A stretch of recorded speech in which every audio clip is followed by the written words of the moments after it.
So we want to look at an example of moment of a force about a point. So last time we talked about moment of a force about a point as the product of the force times the perpendicular distance from the point to the line of action of the force. So here we want to find moment of this 500 Newton force about point O.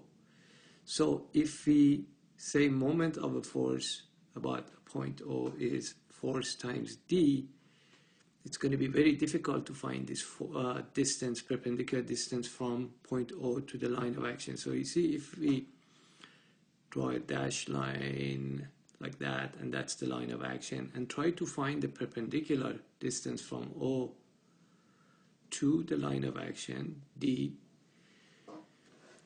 you could probably find that distance, but it's going to take a while to figure out that distance. So this method is not going to work right now. So we're going to do it a little bit different. So let me remove these.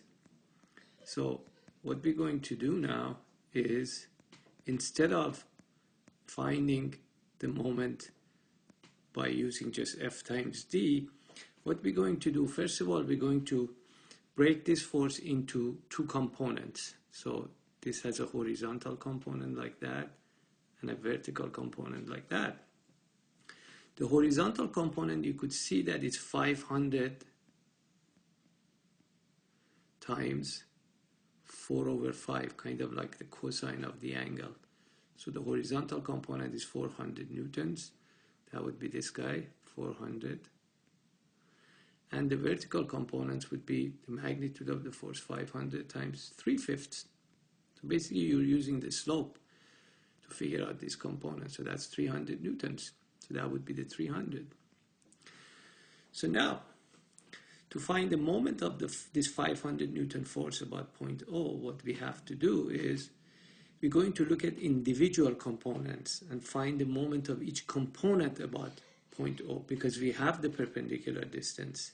So for example, you say moment about O, and we have to pick a direction. Remember, moment is a vector and it has direction. So for example, if I say clockwise rotation is positive, right? So now, let's look at first the 400. What would be the moment of the 400 Newton component about O? Would be 400 times the perpendicular distance from the point to the line of action of the force. So if you look, you see that's 2 plus 1, 3. So the moment of that force becomes 400 times 3. And that force is going to tip this, bar clockwise. So that's positive. Now look at the 300 Newton force. The 300, the perpendicular distance from there to the line of action of from point O to the line of action, is the 1 meter here. And that's going to create the opposite direction.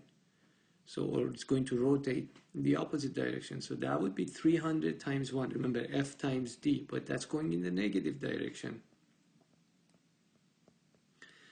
So now, altogether, moment about O becomes 1200 minus 300. That becomes 900 positive, which means clockwise.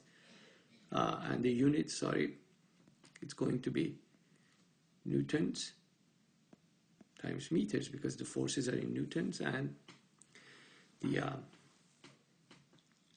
distances are in meters. This is actually based on, and remember the direction of it is clockwise. This is actually based on a theorem called Varignon's theorem, which we'll talk more about it later on.